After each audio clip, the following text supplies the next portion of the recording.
It's as if when I open myself up to every perception, things create their own focus. Kristen Cashore, Graceling. Perceptions are tricky. Sometimes it feels as though I'm built from the outside in. I'm listening to what other people have to say to me about me.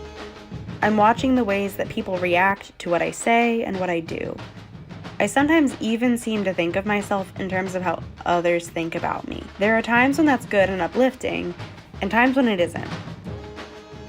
It can seem like I'm emulating the words people have used to describe me, working to maintain these ideas that other people have of me. My whole life, I was told how smart I was. In the 4th grade, I was the only student to get 100% on a test, and the teacher praised me in front of the whole class, asking me to share my study strategies with the other kids. I was always put in honors classes, and I was always on the principal's list. My friends' parents would call me an old soul. So I've always thought of myself as those things. Smart, thoughtful, overachiever. So I was always told that I could do anything I wanted to do, become anything I wanted to be. When I was in the 5th grade and I decided I wanted to be a scientist, everyone was excited. When I was in the 8th grade and I changed my mind and thought I'd make a great lawyer, my family was delighted. When I started high school and thought that psychiatry was right for me, everyone told me how proud they were. Very respectable careers, all high earning, all requiring tons of education, all screaming success in the way that people around me expected.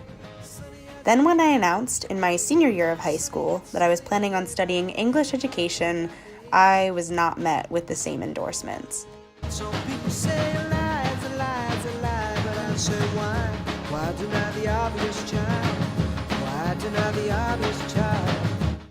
I began to see myself as less than, underachieving, a missed opportunity. I had always seen my teachers as remarkable people. I admired them immensely, but I began to realize that not everyone has the same perceptions as me. And because of that, I began to change my perception of myself. My first semester of college wasn't awesome. I went from the exuberant, bubbly, badass person I had always thought of myself as and became a different version of myself. I wasn't very happy.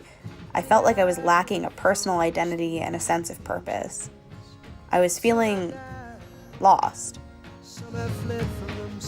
And then I walked in to Howard High School of Technology.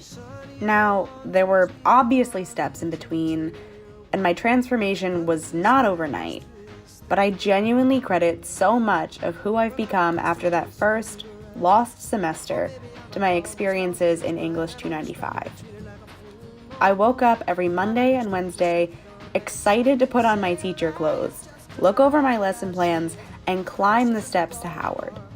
I laughed more, smiled more, and felt excited for the rest of my life. I felt purpose, peace, and joy. Everyone noticed. Some people thought it was strange, because for the time that they had known me, I wasn't the confident, happy, passionate person that I am. I had been sarcastic and cynical, a little bit sad around the edges. But for maybe one of the first times in my life, I was less concerned with the ways that other people perceived me and more concerned with how I perceived myself. I knew that I was motivated and goal-oriented.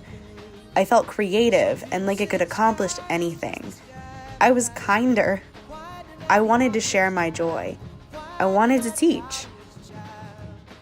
It's been almost 2 years since I started English 295, and I still wake up feeling like I'm who I'm meant to be. I'm still so excited to teach in my own classroom, and I know that I'm on the path I want to be on. I appreciate the ways that others see me because they help me to see the ways that I can impact my students. But I'm most grateful for how I see myself. That shows me how my students can impact me and makes me so excited for everything to come. Why deny the obvious child?